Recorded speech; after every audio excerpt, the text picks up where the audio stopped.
Estoy iniciando la sesión con la sección de laboratorio de termodinámica para la sección 521.1. Ya están ingresando algunos alumnos. Así es que estoy, digamos, en ello. Ya hay 3 alumnos, bienvenidos. ¿Cómo están ustedes? Voy a conectarme con audífono mejor. Así los puedo escuchar.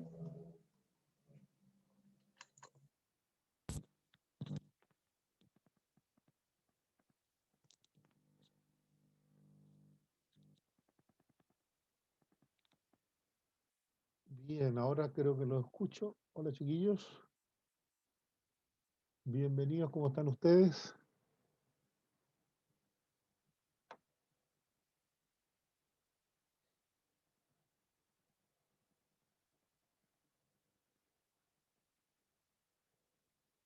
¿Me escuchan, chiquillos? Están... No sé si me escuchan o no, no lo sé. Hola, profe, buenas tardes. Hola, hola. Ah, qué bueno, gracias. Qué bueno. No estaba seguro, Lore, de escucharla. Sí, se Ahora sí. escucha. Ya, parece que estamos bien. Qué bueno. Bienvenidos, gusto de verlos. ¿Cómo están?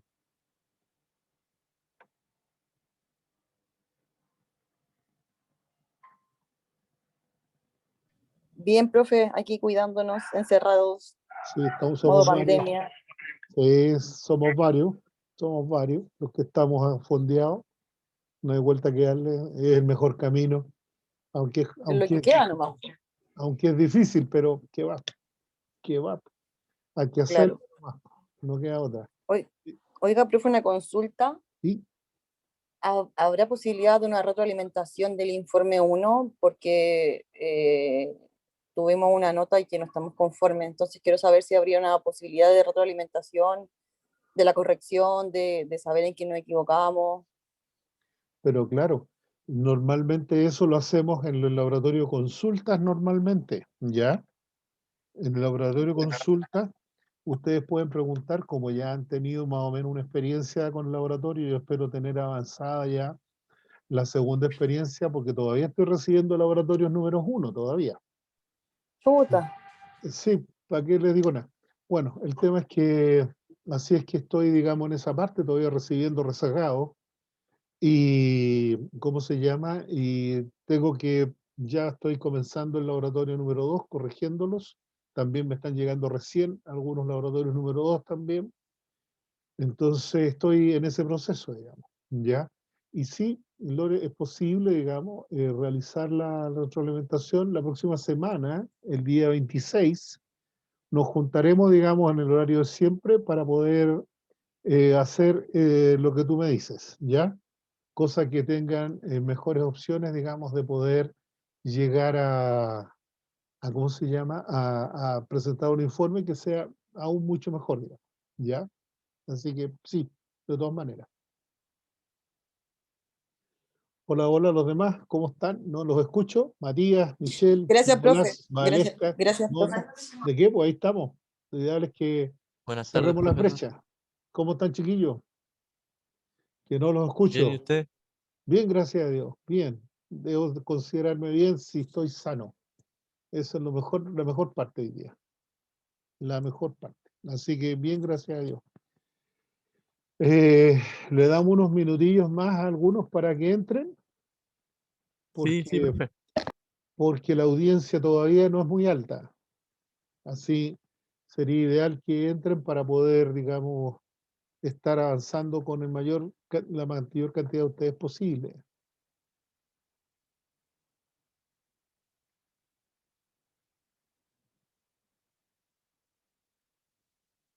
Está helado hoy día. Está helado. No sé si idea mía.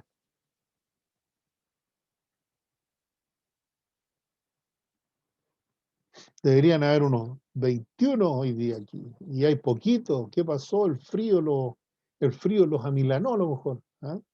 Frío, profe. Sí, puede ser eso. De todas maneras, yo, sea como sea, les dejo el material igual en el canal mío para que ustedes lo puedan ver, ¿ah? De todas maneras. ¿Ya? Así que por ese lado, estén o no estén, igualmente yo les trato de proveer de lo que van a necesitar para poder ir revisándolo, ¿ya? Dentro de la semana.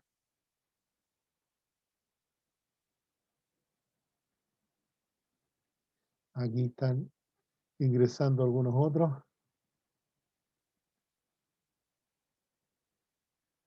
Bienvenidos, Matías, hola. Sebastián también está intentando conectarse. Ya estará por aquí.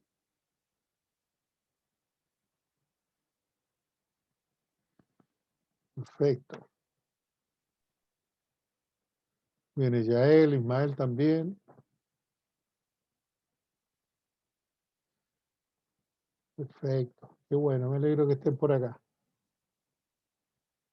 Hola Ismael, hola Yael. ¿Cómo estás? Yael le falta un poquito para conectarse.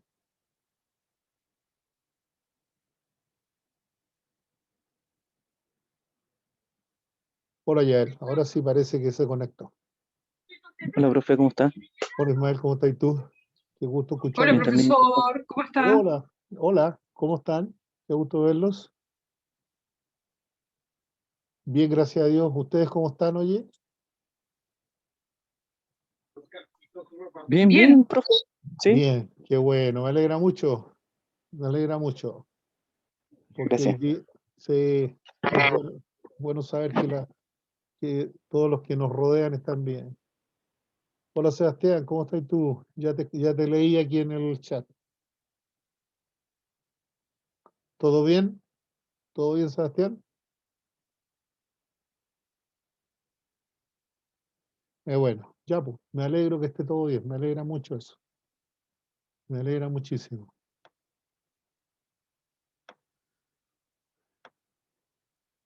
Bueno, ¿qué les parece si comenzamos por el día de hoy con nuestra presentación?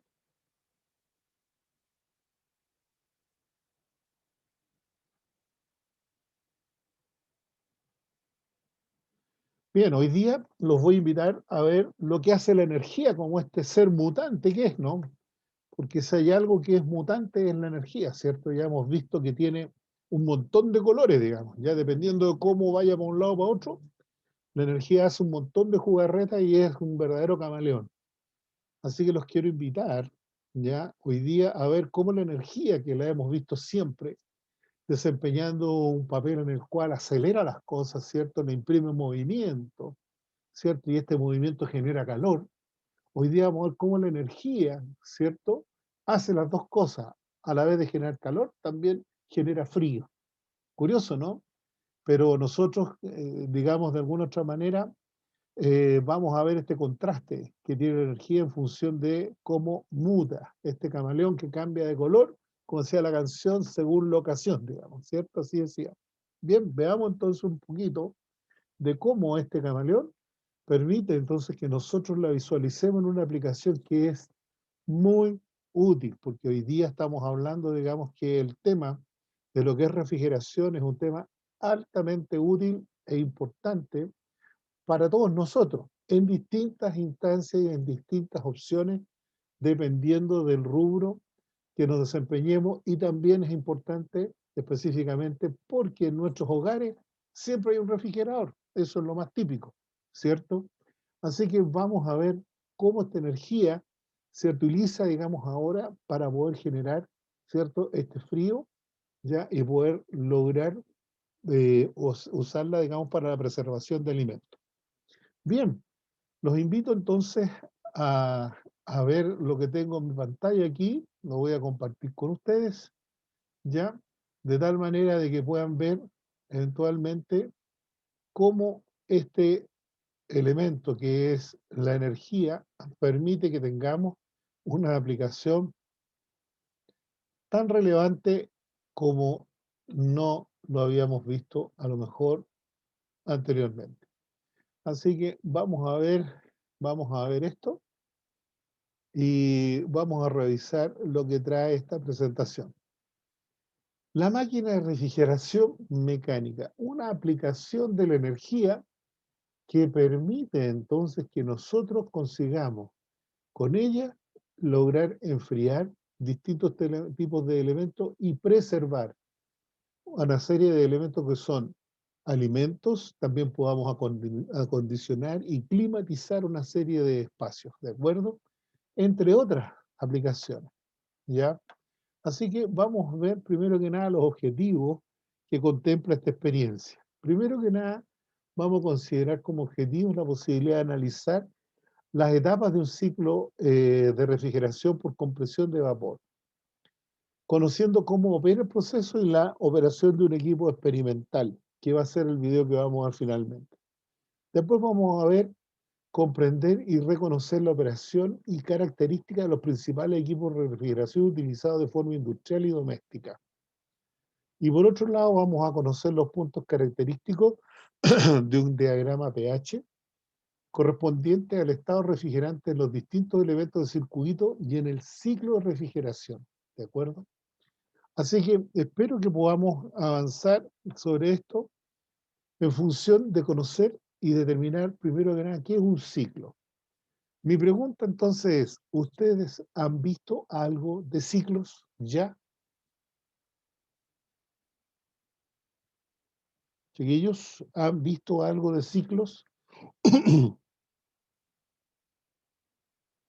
¿Han llegado a esa parte de la materia?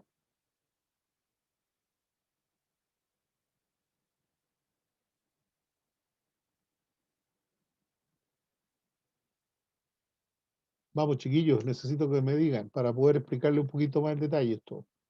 ¿Han visto Ahí la le escribí, materia profe. de ciclo? ¿Han visto algo de ciclos termodinámicos? ¿Alguien dijo algo por ahí?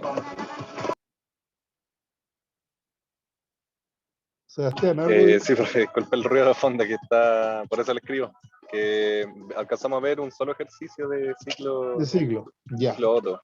Bueno, les voy a resumir rápidamente entonces esto, ¿ya?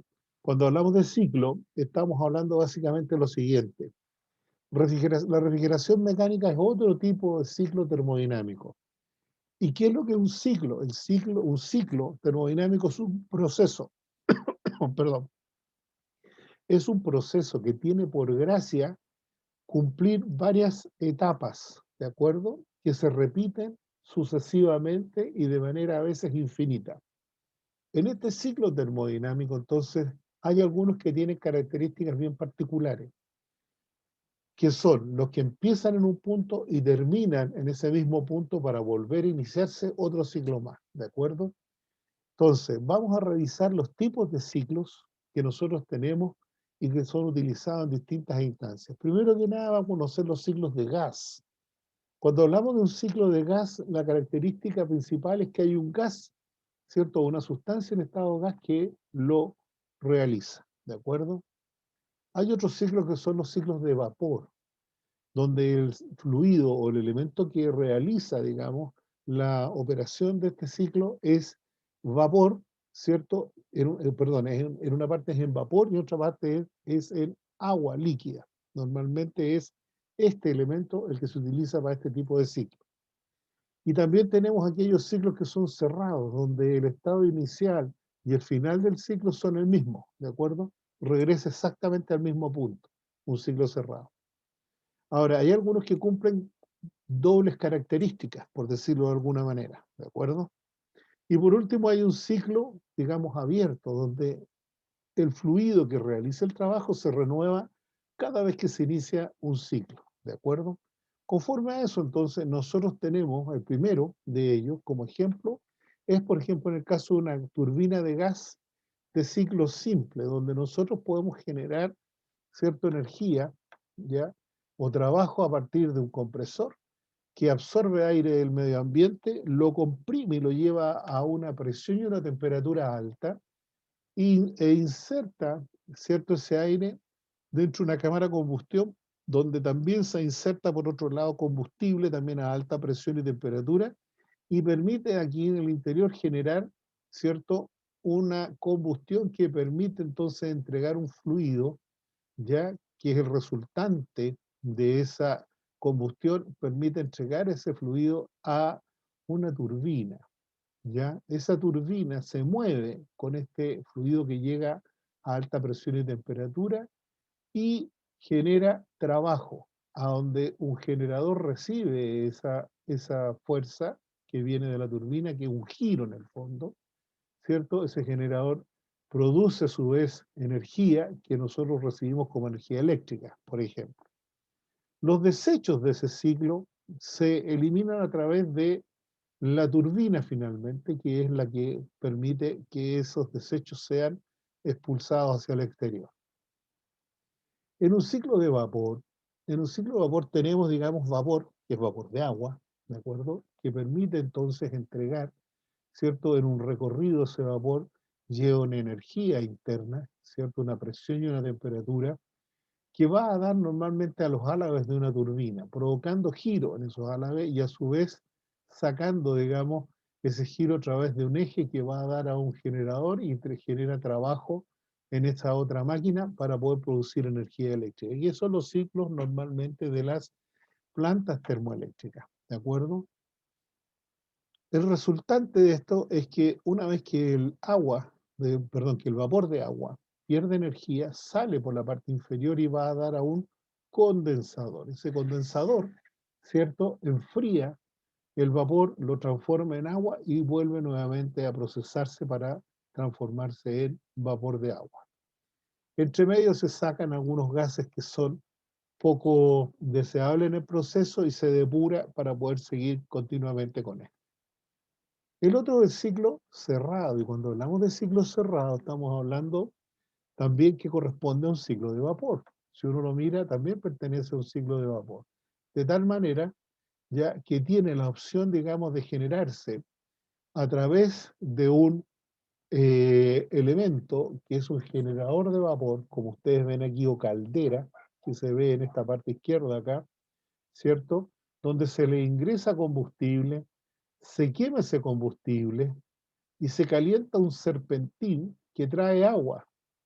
Esa agua, a través del calor que se le agrega, ¿ya? Se le permite evaporar, ¿cierto? Se evapora, ¿cierto? Y va a dar enseguida, a través de ser transformada en vapor a alta presión, va a dar directamente al interior de una turbina donde moviliza los álabes de la turbina, los hace girar y finalmente gira un eje que provoca trabajo sobre un generador produciendo electricidad normalmente. Los excedentes, después de ser utilizados ese vapor, pasan a ser vapor a baja presión.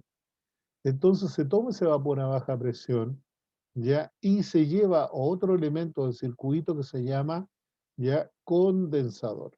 En ese condensador el vapor se enfría y en este serpentín va perdiendo calor cada vez más y pasa de ser simplemente vapor, ¿cierto? Al perder calor pasa a ser agua, ¿cierto? Entonces se transforma en agua y vuelve a su ciclo inicial, que es acá, ¿cierto? En la caldera, donde permite entonces lograr, ¿cierto? Ser calentado nuevamente y transformarse desde agua líquida, ¿cierto? A vapor a alta presión y seguir el circuito.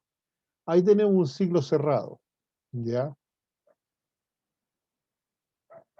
El otro ciclo, que es un ciclo abierto, corresponde, digamos, a todos los que son motores de combustión, ya sea ciclo diésel, ciclo Otto, ya que son los más típicos en este caso, que permiten generar todo un ciclo, ya, a través, como ustedes ven ahí, de este ciclo con varias etapas, que son etapas o tiempos en realidad, que son tiempo, digamos, el tiempo de admisión, compresión, expansión y escape.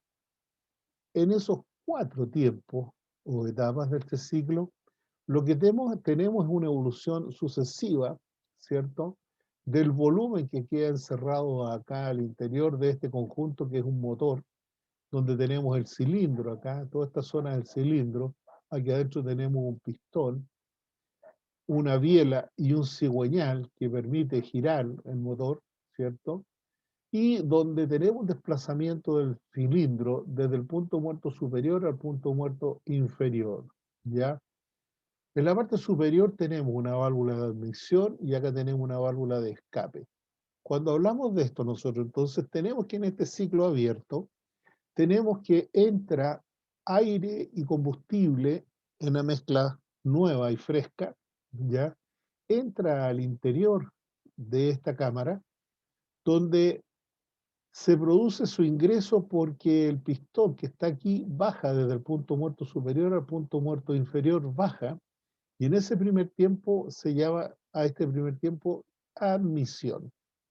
En esta admisión, entonces, nosotros tenemos el llenado completo interior de este cilindro, ¿ya? Por esta mezcla fresca, ¿ya? El segundo tiempo, llamado compresión, el pistón va desde el punto muerto inferior al punto muerto superior, subiendo, ¿cierto?, a la parte de arriba, hasta llegar a su tope, en otra media vuelta del cigüeñal, ¿de acuerdo? Y provocando una compresión en la parte superior del pistón, ¿cierto? Y haciendo que esta cámara contenga la mezcla a una compresión muy alta, ¿ya? ¿Por qué? Porque las válvulas que están acá arriba están cerradas, de tal manera que ahí se produce la compresión de este motor. El tercer tiempo o ciclo de expansión o de explosión o inflamación, dependiendo del tipo de motor y las condiciones, vamos a tener que aquí arriba en la parte superior tenemos la posibilidad de de provocar en este elemento central, que es una bujía,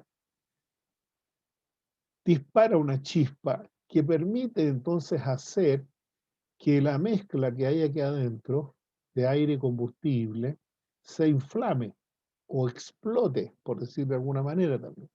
Entonces genera una expansión tal que lanza, este pistón lo lanza hacia abajo, desde el punto muerto superior al punto muerto inferior, provocando otra media vuelta, ¿de acuerdo? De este eje principal llamado cigüeñal.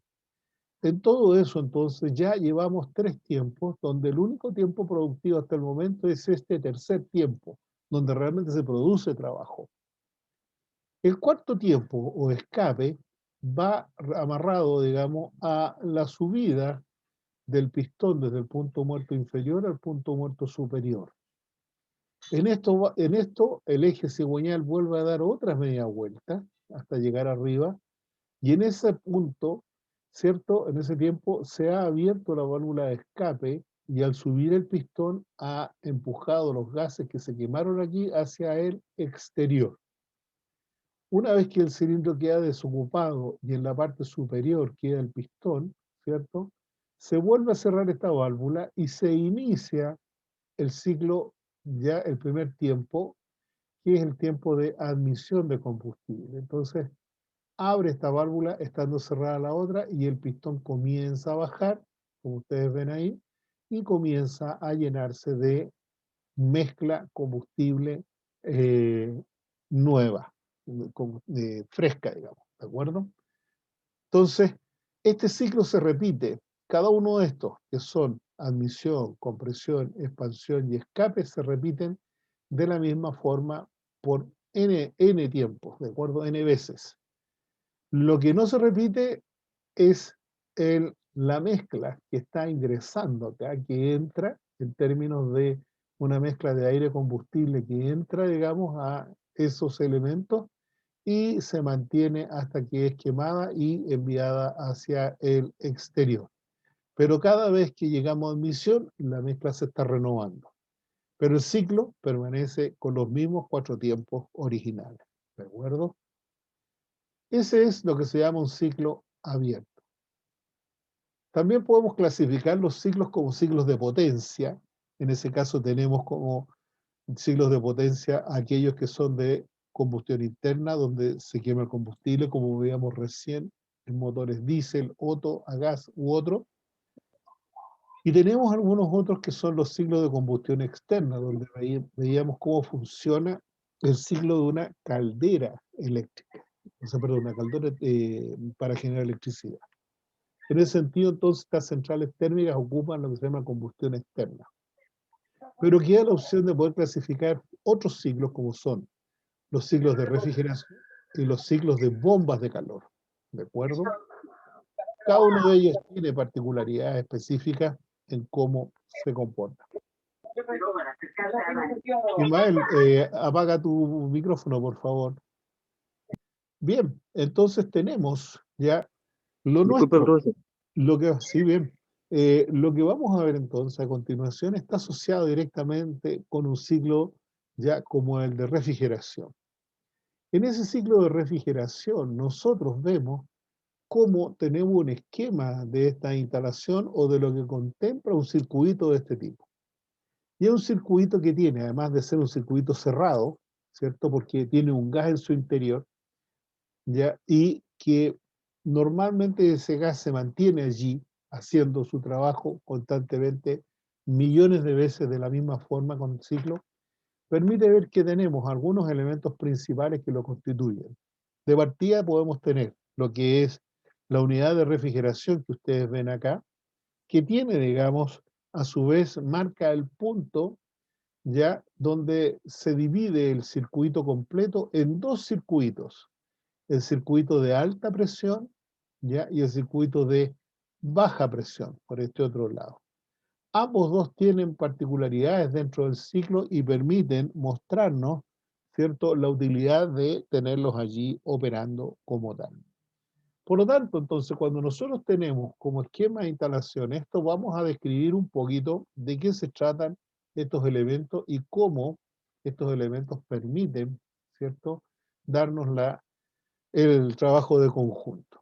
La unidad de compresión permite entonces aspirar desde el lado de baja presión el gas refrigerante que es entregado hacia el circuito de alta presión, donde aquí tenemos gas que va a alta temperatura y a alta presión. Este gas que va definitivamente a alta presión y alta temperatura es pasado, en principio, como ustedes ven aquí, por este circuito que está, ¿cierto?, asociado a lo que es un condensador.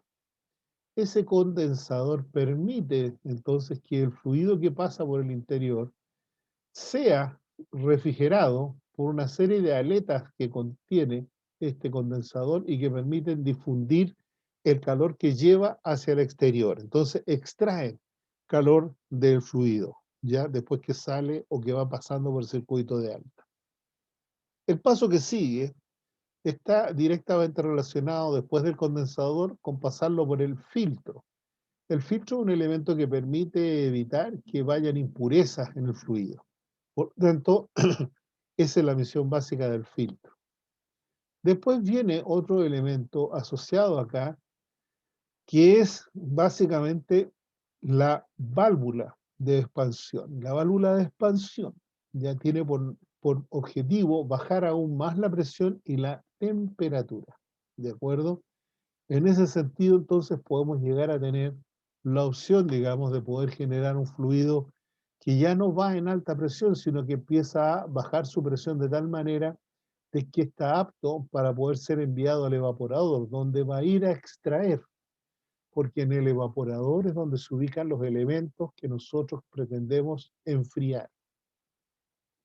Entonces, aquí adentro están los quequitos, las chelitas, todas las cuestiones que tenemos nosotros acá, ya que nos permiten tenerlas a resguardo, la mantequilla y cualquier otra cosa que sea perecible, se permite enfriar en esta parte que es la parte del evaporador. Esa parte del circuito de baja, ¿cierto?, permite entonces que circule por ahí y pase el fluido por el evaporador, generando, digamos, una extracción de calor de los elementos que están allí en su interior. ¿Por qué razón? Porque esos elementos tienen una cierta cantidad de calor que es mucho más alta que el punto de ebullición que tiene específicamente el fluido. Porque este es un fluido, o todos los fluidos de refrigeración tienen la gracia de tener puntos de ebullición muy, pero muy, muy bajos. De tal manera que apenas llega a una temperatura más alta que ese punto de ebullición, inmediatamente hierven y se evaporan. Pero al evaporarse, arrebatan calor de la superficie. Entonces, eso produce enfriamiento. Entonces, es tanta la cantidad de veces que ese fluido pasa por allí o se ve conectado, digamos, con los elementos que nosotros pretendemos enfriar, que produce el frío que nosotros conocemos en los refrigeradores. Entonces recorre todo el evaporador recibiendo calor y enfriándolo cada vez más hasta lograr salir por el lado del circuito de baja presión, ¿cierto? Da la vuelta y entra nuevamente al compresor, donde es nuevamente levantada su presión, levantada su temperatura y van nuevamente iniciando un ciclo nuevo. Un elemento accesorio está asociado a lo que es el termostato. Este es un elemento accesorio que permite controlar la temperatura que hay adentro del evaporador. Que 5 grados bajo cero, que 10 grados bajo cero, que 5 grados sobre cero, en fin, dependiendo de lo que nosotros necesitemos allí colocar. Este es el elemento que permite entonces controlar el funcionamiento de la unidad de refrigeración, de tal manera que si este elemento automáticamente ve que esto está subiendo mucho la temperatura, manda una señal acá a la unidad de refrigeración y esta parte inmediatamente, ¿de acuerdo? Y permite enfriar entonces los productos que están adentro. Esa es la misión de este elemento que es el presostato. Bien, vamos a conocer entonces lo que es una unidad de refrigeración o un motocompresor, le dicen algunos, pero unidad de refrigeración. De partida, es una unidad que está sellada, si ustedes se fijan, está absolutamente sellada y solo tiene estas entradas, una entrada de servicio como la que ven ustedes acá y una entrada para alta y baja presión, ¿de acuerdo? Donde tiene la posibilidad de entregarse otro tipo de condiciones de funcionamiento. Esa es una unidad de refrigeración que nosotros usamos normalmente en los refrigeradores que tenemos en las casas. Otro elemento que tenemos en las casas, ¿cierto? Asociado al refrigerador es el condensador, ¿cierto? Que ustedes lo ven acá, este serpentín, ¿ya? Que permite hacer pasar a través de él, por dentro obviamente, el fluido refrigerante, ¿ya?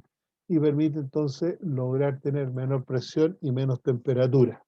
En ese sentido, entonces, también tenemos otro elemento importante, que son estas pequeñas barras barras pequeñitas que son las que están uniendo todo el sistema entre sí, que son aletas o barras difusoras de calor, de tal manera que el calor que va por dentro de estos tubos del serpentín son pasados a este elemento y son mantenidos, ¿cierto?, en una extracción constante de calor desde el condensador. Lo mismo, pero más concentrado, y que tiene más poder en el sentido de poder extraer más cantidad, digamos, de calor, es este otro condensador que tenemos acá al lado derecho de la pantalla, donde tenemos una serie de tuberías que son de un diámetro bastante más considerable que el anterior, y son muchas las que están ubicadas allí, a su vez con láminas ya difusoras de calor, y donde estas láminas están en contacto con este tipo de elementos. Se le adosa normalmente a esto un ventilador eléctrico para que ayude un poco más en la labor de lograr rebajar la temperatura ya desde el condensador y sacar el calor que éste lleva. Entonces así bajamos la presión y bajamos la temperatura también en este elemento. Otro elemento típico que también es reconocible es el filtro, como decía, que viene después en el circuito, que es este filtro que viene acá, que es muy parecido a este que está acá al otro lado, donde viene en su interior una sílica, ¿cierto? Le llaman sílica a esta cosa, y que tiene, digamos, la labor de eliminar impurezas que pudieran venir siendo arrastradas en el fluido y que podían complicar el funcionamiento del motor. Luego pasa el fluido a través de la válvula de expansión.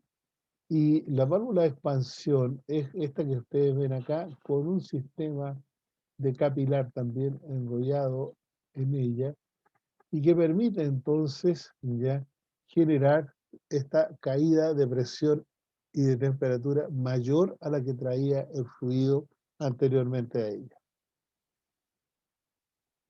Sigue, a continuación de la válvula de expansión, sigue lo que es el evaporador. Y aquí tenemos el evaporador, como ustedes lo ven acá, ¿cierto? Y permite entonces en el evaporador sacar el calor. de los elementos. En este caso, digamos, si ustedes se fijan, se ve hasta hielo ahí en las cañerías, tiene hasta hielo como ustedes por ambos lados, porque tiene mucha cantidad de frío, ¿cierto? De tamaño, cualquier gota o cualquier poquito de vapor que llegue, ¿cierto? Este elemento se va a congelar, condensar y congelar. Bien, así es como tenemos los principales componentes. El otro componente que les decía yo, que es el que ayuda al control de la temperatura interna de un motor, es el termostato. Como decía, ustedes se fijan, tiene aquí dos escalas, una en frío, la otra en caliente, que permite llegar a reconocer el rango de temperaturas operativas de este refrigerador. Entonces podríamos tener más 30 grados o menos 30 grados Celsius. Ahí cada uno lo guía conforme a lo que quiere. ¿De qué se trata esto? De un sensor, como este así, un sensor de bulbo, ya, el capilar y la señal que va hacia el interior del elemento, ¿cierto? Que va a ser provisto para ser controlado. Esta parte entonces se inserta en el evaporador y este otro va dentro del gabinete del refrigerador. Y ahí se regula. Tiene aproximadamente desde más 30 hasta menos 30 para que este pueda funcionar convenientemente. Si miramos ahora esta otra lámina, vamos a ver cómo un refrigerador está constituido. Y está constituido básicamente, bueno, su mueble, ¿cierto? Que se ve aquí. Se ve la unidad de refrigeración, el circuito en rojo, el circuito de alta presión y temperatura, que va a recorrer todo el interior hasta llegar por este otro lado hasta un filtro que ustedes ven ahí, y ese filtro permite entonces, primero que nada, bajar un poco la temperatura y la presión, para luego ir a dar, ¿cierto?, directamente después del filtro a una llave de expansión y de ahí ir a dar al evaporador. En este caso, estos refrigeradores ambos llevan, ¿cierto?, dos evaporadores. El que está en la parte superior, que es un condensador, o sea, perdón, un evaporador que entrega de repente 15 grados bajo cero, dependiendo de las estrellitas del refrigerador. Y tenemos otro que está en el gabinete mismo, que permite ir controlando las temperaturas internas con 5 grados, 6 grados de temperatura. ¿De acuerdo? Para eso normalmente este coso de acá. ¿Ya? Ahí tenemos el otro que está al ladito. Bien, finalmente nosotros estamos viendo cómo se produce ese fenómeno a través de verlo aquí en este esquema que ustedes van a tener que apreciar ahora, donde vemos un diagrama de lo que es el refrigerador como tal, a través de este mono o figura que hay aquí, y vemos gráficos correspondientes a un TS y a un pH. ¿De acuerdo? En estos dos gráficos vemos cómo se comporta este elemento, que es el principal descriptor del ciclo. Si nosotros además nos fijamos, aquí están los 4 elementos principales de un circuito de refrigeración, y aparte de eso tenemos tenemos uno, ¿cierto?, donde parte el ciclo y se va dando vuelta hasta llegar hasta el número 4. En esta vuelta entonces son 4 elementos y tenemos 4 puntos característicos de ellos.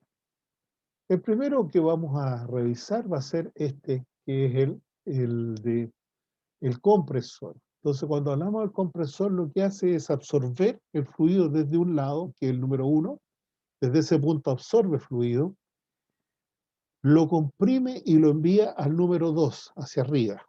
¿Qué significa eso? Significa, digamos, que acá, en esta parte, nosotros comenzamos en el diagrama de temperatura, ¿cierto? TS, empezamos en el punto número 1, que es el que está acá, ¿cierto? Y tomamos el fluido, ¿cierto? Lo comprimimos con el compresor y le elevamos la temperatura. Pero si vemos un diagrama pH, vamos a ver que el fluido pasa de P a el punto número 1, ¿de acuerdo? Perdón, al número 2. Del punto número 1 pasa al punto número 2. De tal manera que se ve, como tal acá, del 1 pasa al 2, previo al condensador, donde tenemos una alza de temperatura, pero también tenemos, si miramos el pH, vamos a ver aquí tenemos una alza de presión también. Tenemos ambas dos posibilidades o instancias que se produzcan donde refleja el fenómeno que está ocurriendo aquí cuando comprimimos el fluido. Una vez que se levanta la temperatura por una serie de pérdidas ambiente, se producen de tal manera que baja un poco, ¿cierto? La temperatura, si ustedes se fijan, va bajando, ¿cierto? A través del ciclo, igual acá, de 2 a 3 también, acá se mantiene, dice, que se mantiene, pero normalmente tiene una pequeñita baja, ya, de temperatura y de presión. Llega al punto número 3, o sea, decir, al otro lado, llega al punto aquí, al otro lado del condensador, y este al bajar, ¿cierto? Y ser empujado para poder bajar a través de él, pasa por lo que es el punto 3, ¿cierto? Que está aquí, y nos manda hacia abajo, hacia el punto número 4, que es este de acá. En ese punto número 4, ¿cierto? Vamos a tener básicamente una variación de temperatura, donde esta va a bajar. Pero no solo va a bajar la temperatura, fíjense ustedes, sino que también lo que va a bajar es la presión de deriva. Es obvio porque al descomprimir un fluido siempre se producen ambos dos fenómenos, digamos. ¿De acuerdo? Pierde presión, pero también pierde temperatura. Es lo típico. Bien, de alguna otra manera entonces nos encontramos en el punto número 4, donde vamos a hacer pasar el fluido por el evaporador. Aquí en este caso tenemos el evaporador que tiene básicamente la posibilidad de tener la pasada del fluido donde va a extraer el calor desde el interior de ese elemento, donde tenemos las cosas nosotros para enfriar. Este elemento, al entrar en contacto con esa parte, siempre va a estar en mayor temperatura, esa parte que tiene los elementos que están en contacto con el fluido, digamos. ¿Ya? Entonces va a extraer, el líquido se va a calentar y va a extraer calor, por esa razón, porque viene frío. Para lo que el fluido es, viene frío. Va a pasar a través de la cámara de evaporación y va a agarrar calor, luego va a extraer el calor de allí y va a enfriar. Y así pasa hacia el otro lado, ya donde llega convertido en un vapor saturado al otro lado. En ese caso, entonces, se trabajó exactamente a la misma temperatura y exactamente a la misma presión. ¿De acuerdo? En todo ese camino, entonces, nosotros descubrimos que es un ciclo que se repite infinitas veces hasta llegar, ¿cierto?, a completar su vida útil. Bien, vamos a ver, los invito a ver ahora un video donde tenemos un refrigerador, una maqueta de refrigerador, donde tenemos un lado de baja presión, en este lado de acá, y el circuito de alta presión. En el medio tenemos específicamente una válvula de expansión, el digamos, motocompresor o unidad de refrigeración aquí abajo, y vamos a tener 4 manómetros y termómetros a la vez que nos van a entregar algunos datos. Frente al lado del condensador, que es este de acá, vamos a ubicar este elemento que es ¿cómo se llama? Un aspa de un electroventilador que nos va a entregar algunos datos relevantes. Bien, los invito a ver este video para que ustedes puedan revisar lo que sucede. Por dentro de un circuito frigorífico tendremos moléculas circulando, las cuales en un sector del circuito sufrirán un cambio de estado, de líquido a gaseoso. Este cambio de estado se producirá a merced a la absorción de calor del recinto que queremos enfriar, y este calor será transportado por la molécula a otra zona del circuito en la cual lo cederá ya sea al aire o a un fluido encargado de coger este calor del refrigerante. Una vez ha soltado el calor, puede volver a iniciar el ciclo, lo cual permitirá que este refrigerante haga nuevamente su tarea y vaya enfriando de esta manera el recinto que queremos enfriar. Mencionamos la molécula y la mencionaremos durante todo el curso, pero siempre con fundamentos físicos y en un idioma coloquial, familiar, que todos entenderán y nos será una herramienta muy útil para llevar adelante nuestro sistema de seguimiento de averías, el cual se basa justamente en mediciones en distintos puntos de la instalación, ya sea de presiones o de temperaturas. La molécula es justamente la responsable de estas diferentes presiones o temperaturas en los distintos puntos del circuito, con lo cual consideramos muy importante y muy útil el manejo de este concepto físico. A continuación, pasaremos a presentar el primer monitor de instrucción.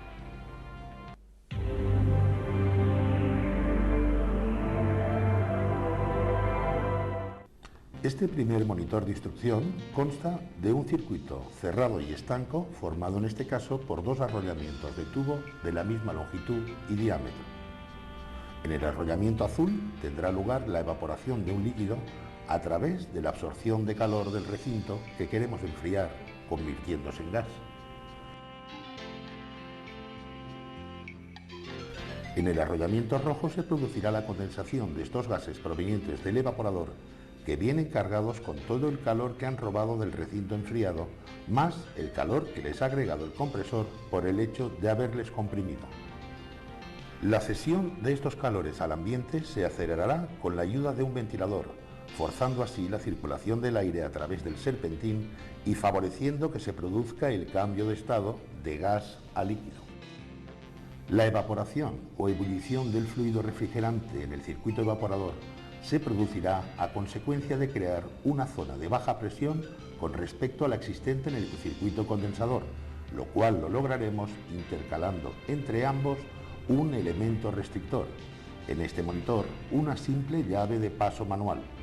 Los valores de las presiones y temperaturas a las que trabajan ambos circuitos solo las leeremos a través de los manómetros, por lo que los manómetros instalados en el circuito rojo nos dirán la temperatura de condensación con su presión correspondiente.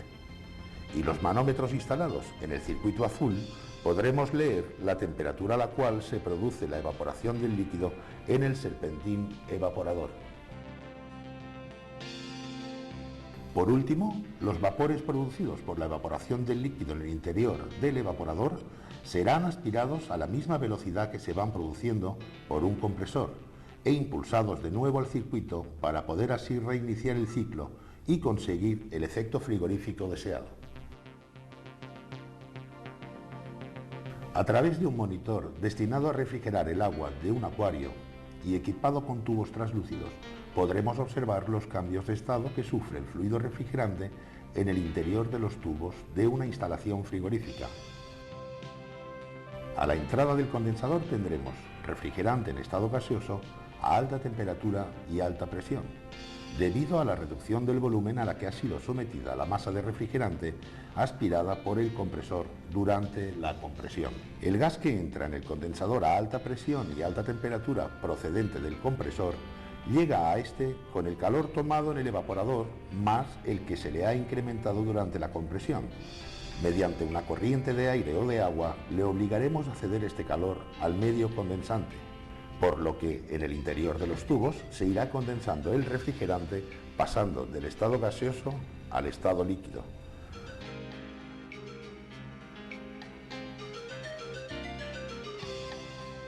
Al final del condensador tendremos líquido a alta presión más o menos subenfriado.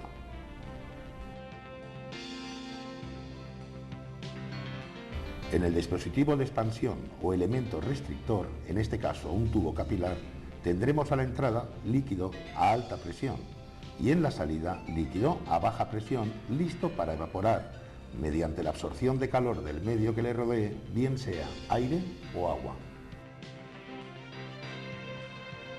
En la entrada del evaporador tendremos circulando refrigerante en estado líquido a baja presión y baja temperatura, tubos de la izquierda de la imagen. Durante el recorrido de este líquido por las tuberías del evaporador habrán diferentes proporciones de líquido y vapor. Al final del evaporador tendremos gas a baja presión más o menos recalentado, el cual será aspirado por el compresor e impulsado de nuevo hacia el condensador. En los tubos de la derecha de la imagen podemos observar el retorno de aceite hacia el compresor.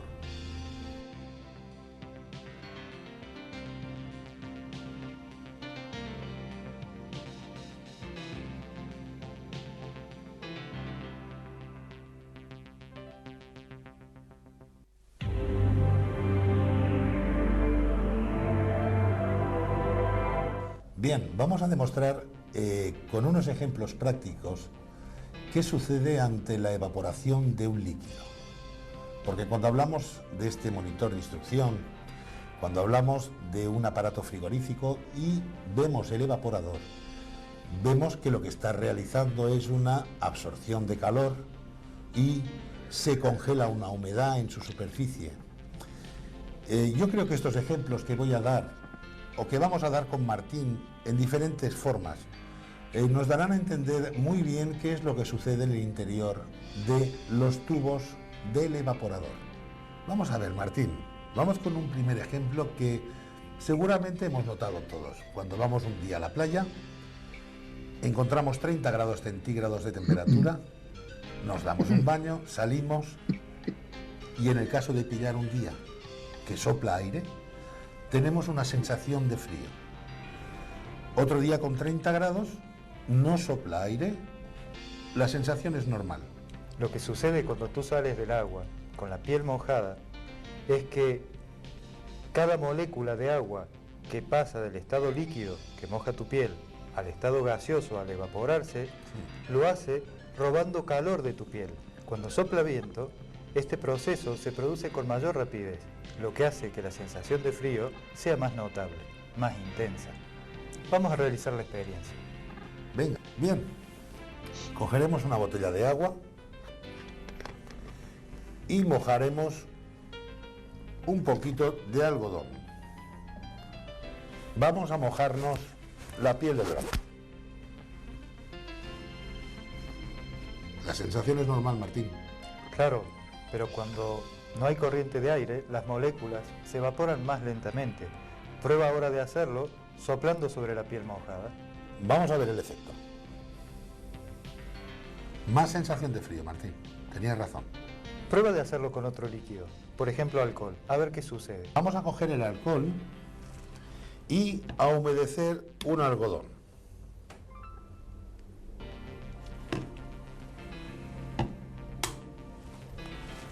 Vamos a frotar en la piel. La sensación prácticamente como el agua, Martín. No noto mucho cambio. Ahora haz como con el agua y sopla sobre la piel. Vamos a probar soplando. Aquí sí es importante la sensación de frío. Así sí noto mucho más frescor en la piel. ¿A qué es debido?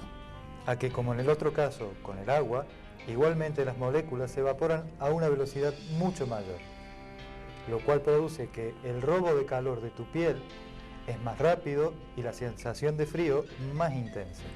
Mira, yo he notado aquí mucha más sensación de frío, pero creo que para nuestros amigos sería muy importante que lo demostráramos, lo que sucede realmente, esta sensación de frío, qué es lo que produce, por qué se produce. Vamos a realizarlo. Hemos puesto sobre el sensor de un termómetro digital un trozo de algodón humedecido con agua. Podemos observar cómo gradualmente, pero de una manera lenta, la temperatura va descendiendo.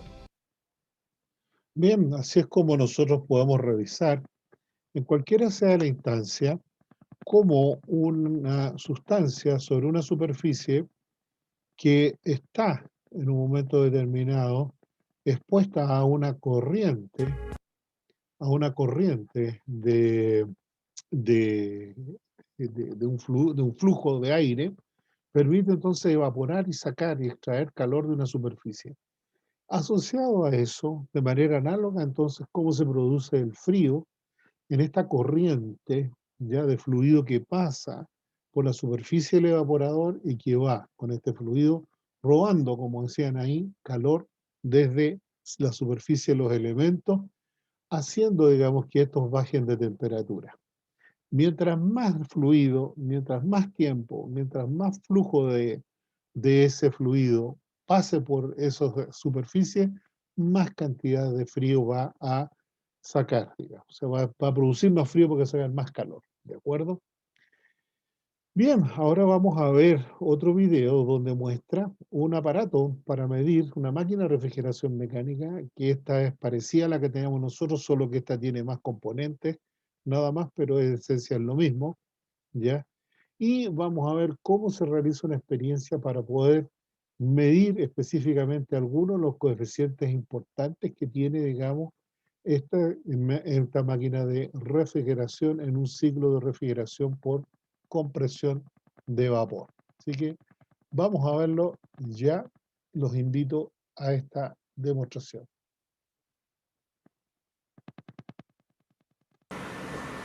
Un sistema de refrigeración o ciclo de refrigeración es un equipo utilizado para retirar calor de una fuente donde no se desea a otra donde será desechado. En este caso, por ejemplo, en una nevera tenemos la zona que queremos enfriar. En este caso, pues nosotros lo que queremos es enfriar agua. En el caso de una nevera en un hogar, pues sería simplemente tener unos alimentos a los cuales le quiero retirar calor, es decir, quiero enfriar esos alimentos, y ese calor debe ser desechado en una zona que se llama el sumidero de calor. Para entender un poco este ciclo de refrigeración, que es el ciclo de refrigeración por compresión, es necesario que entendamos un poco cada uno de los elementos que lo componen. El primero y fundamental es el compresor. El compresor es el equipo que toma el refrigerante, en este caso un R22, lo toma en estado gaseoso, es decir, ese refrigerante tiene que estar sobrecalentado, lo toma. El compresor lo que hace es comprimirlo, él sale a una alta presión y temperatura, es decir, sale como gas sobrecalentado y entra al condensador. En el condensador lo que se trata de hacer es condensar ese refrigerante utilizando un intercambiador de calor. Normalmente utiliza un ventilador donde el aire, que es el aire atmosférico, lo que hace es enfriar ese refrigerante hasta tratar de condensarlo y volverlo al estado líquido. Y ahí, del condensador, ese líquido que está a alta presión, entra a una válvula que se llama en este caso la válvula de expansión. Aquí simplemente lo que ocurre es que por un diferencial de presión de alta a baja presión, el refrigerante se enfría, porque cuando uno tiene una sustancia que está confinada y la expande, hay un enfriamiento. Ese enfriamiento lo que genera es que el refrigerante quede en una bifase, es decir, él sale de la válvula de expansión parte líquido y parte gaseosa, pero a baja temperatura. Y ahí entra al evaporador a baja temperatura y lo que hace es que lo que quiero enfriar, que es calor, entra mediante un intercambiador de calor, y lo que pasa aquí es que el refrigerante se evapora utilizando el calor de los alimentos y en este caso pues del agua. Ese refrigerante sale en estado gaseoso y nuevamente pasa al compresor, terminando de esta manera el ciclo.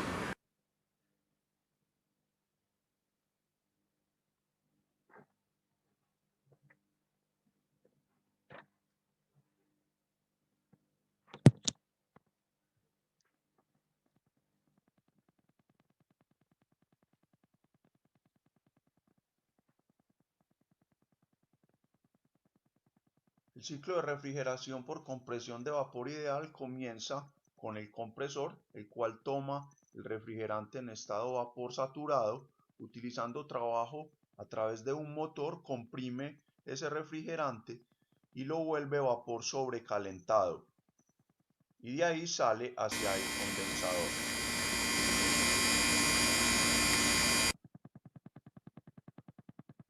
El refrigerante como vapor sobrecalentado entra al condensador. El condensador es un intercambiador de calor que, utilizando aire ambiente, intercambia calor, es decir, se entrega gran parte de la energía que tiene ese refrigerante para volverlo líquido comprimido.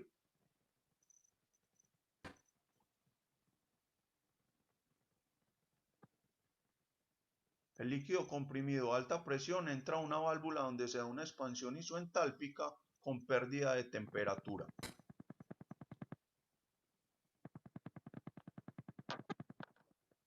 A la entrada del evaporador, el refrigerante se encuentra en bifase, es decir, parte líquido, parte vapor. Y en este equipo o intercambiador de calor lo que se busca es que la mezcla de refrigerante cambie completamente a estado vapor saturado. Esto se logra mediante el intercambio de calor entre el espacio confinado que busca enfriarse, que es la fuente de calor, y el refrigerante que pasa a través del intercambiador.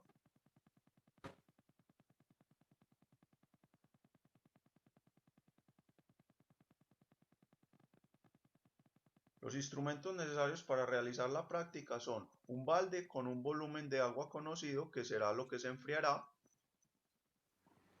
un termopar y registrador para medir la temperatura al principio y al final de la medición, un cronómetro para conocer el tiempo de medición, un analizador de redes eléctricas para conocer la demanda de potencia y manómetros a la entrada y salida de cada uno de los equipos del ciclo.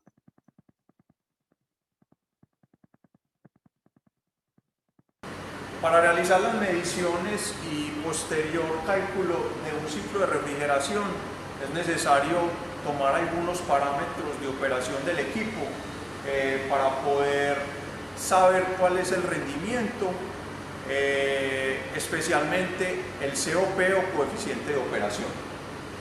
Para poder hacer este análisis, lo primero que haremos es tomar un balde con un volumen de agua conocida, puede ser entre unos 6 a 8 litros. Utilizando un registrador y termopar vamos a tomar cuál es la temperatura inicial de ese volumen que queremos enfriar. Una vez conocida esa información, lo que haremos es prender el ciclo de refrigeración. Nos daremos cuenta que arranca el compresor y el ciclo se comenzará a estabilizar. Cada minuto se hace una toma de las presiones de entrada y salida de cada uno de los equipos, como son el compresor, el condensador, la válvula de expansión y el evaporador. Y adicionalmente tomaremos el valor de potencia o demanda de potencia consumida. Esos datos los tomaremos minuto a minuto durante un tiempo que puede ser entre 20 a 30 minutos. Una vez pasado ese tiempo, simplemente apagamos el ciclo y lo que haremos es medir cuál fue la temperatura final de ese volumen de agua conocido.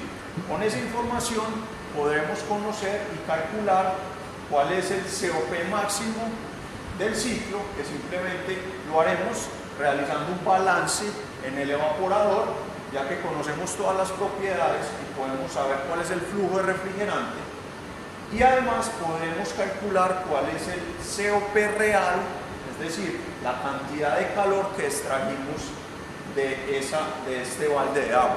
Vamos a comparar esos dos COPs para ver en realidad qué es lo que está ocurriendo en ese sentido.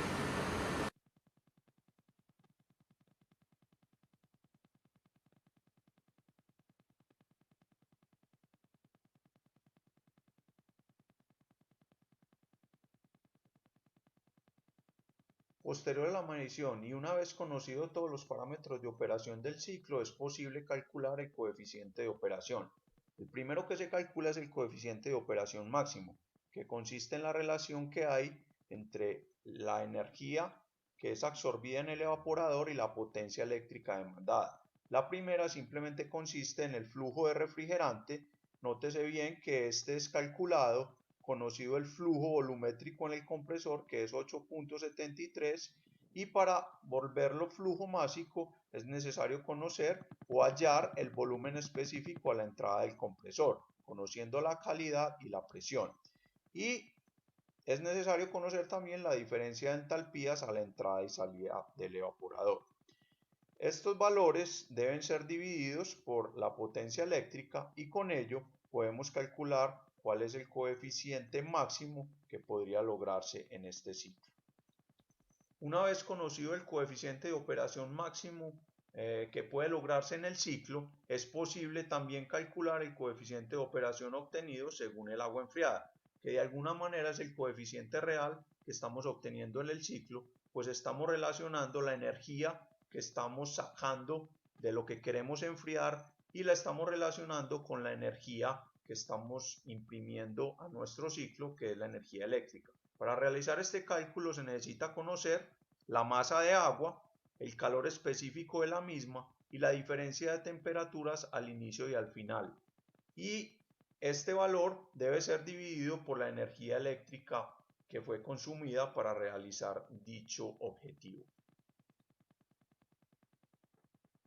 Bien, como ustedes pudieron observar, en esa máquina de refrigeración mecánica está dado una serie de aspectos que son relevantes, como el trabajo con las presiones, la temperatura y por supuesto las tablas correspondientes a cada uno de los gases que son los que contempla el circuito. En este caso van a usar las tablas, digamos, de temperatura, presión y vapor para el R22, por ejemplo.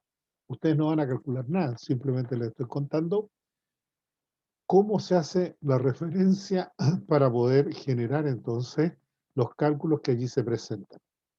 Entonces, cuando tenemos claridad respecto a lo que es, ¿cierto? Este ciclo, cómo se maneja y en qué condiciones responde, nosotros estamos con condiciones de poder determinar entonces la potencia y la capacidad de refrigeración o el coeficiente de operación, ¿cierto? Del ciclo. Así es como nosotros podemos saber si realmente la máquina es eficiente y si la máquina corresponde, digamos, a lo que dice el fabricante y a los rendimientos que puede llegar a tener. Porque permite entonces determinar la eficiencia del ciclo y el rendimiento que debe tener como tal. Bien, les voy a presentar ahora el trabajo de investigación que a ustedes les va a tocar realizar en este laboratorio ya de refrigeración. Cuando nosotros hablamos de caudal refrigerante, es una de las cosas que ustedes van a tener que averiguar qué es lo que es y cómo se puede determinar dentro de lo que es el circuito, ¿ya? También van a ustedes explicar cómo se determina la producción frigorífica y la eficiencia de refrigeración por compresión de vapor, ¿ya? Y esto no es solo la fórmula, sino que se debe tomar tal cosa, se debe revisar tal parámetro, se debe tener claridad con esto, y enseguida en función de estos elementos, en la fórmula tanto, con tal expresión matemática, nosotros podemos llegar a considerar tal cosa, ¿de acuerdo? Así es que no solo la fórmula, sino que es el cómo, ¿de acuerdo? ¿Ya? Y eso es importante.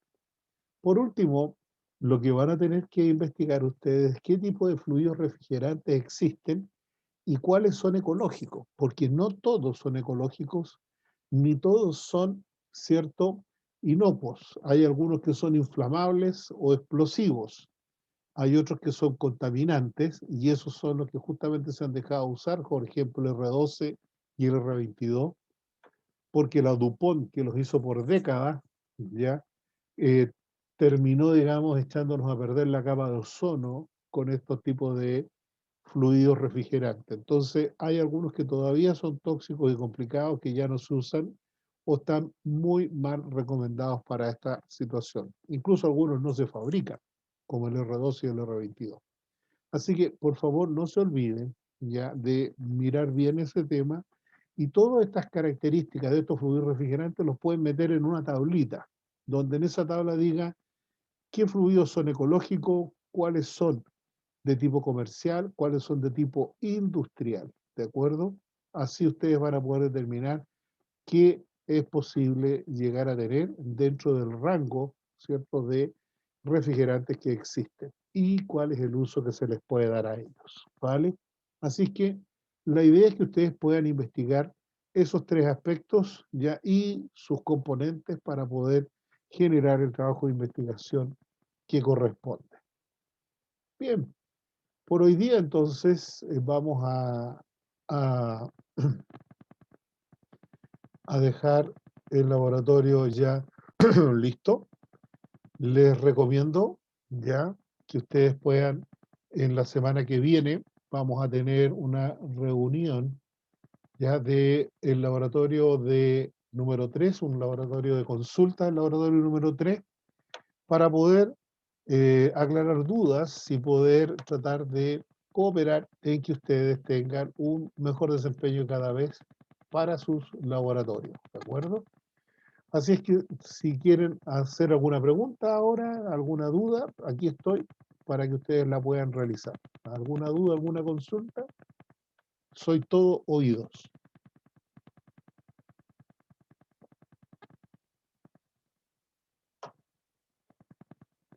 ¿Alguna duda, alguna consulta, chiquillos?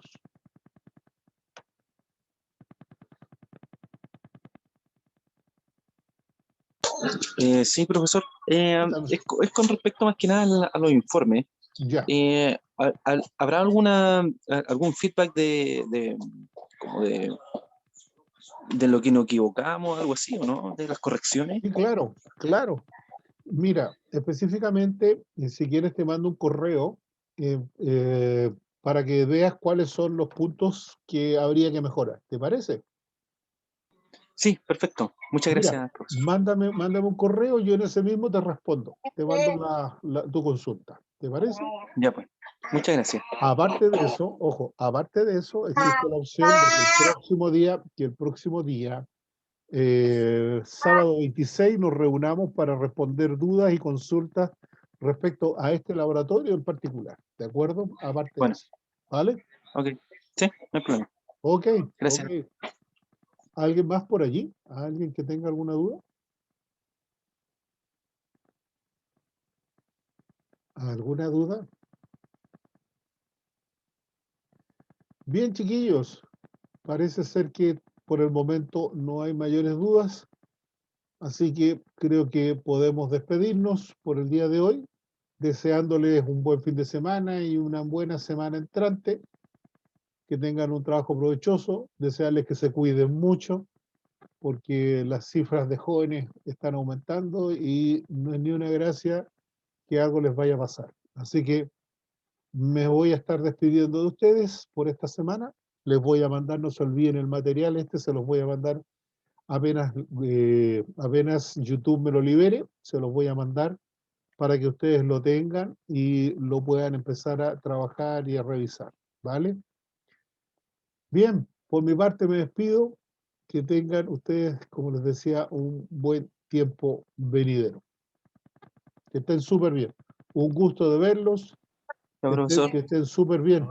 Chao, profe. Chao, Gracias. que estén muy bien, chiquillos. Muchas gracias. Chao, profesor. Chao, Gracias. profe. Chao, Chao. profe. Feito. Cuídese. Buen fin de semana. Chao, compañeros. Igual, chao, que estén bien.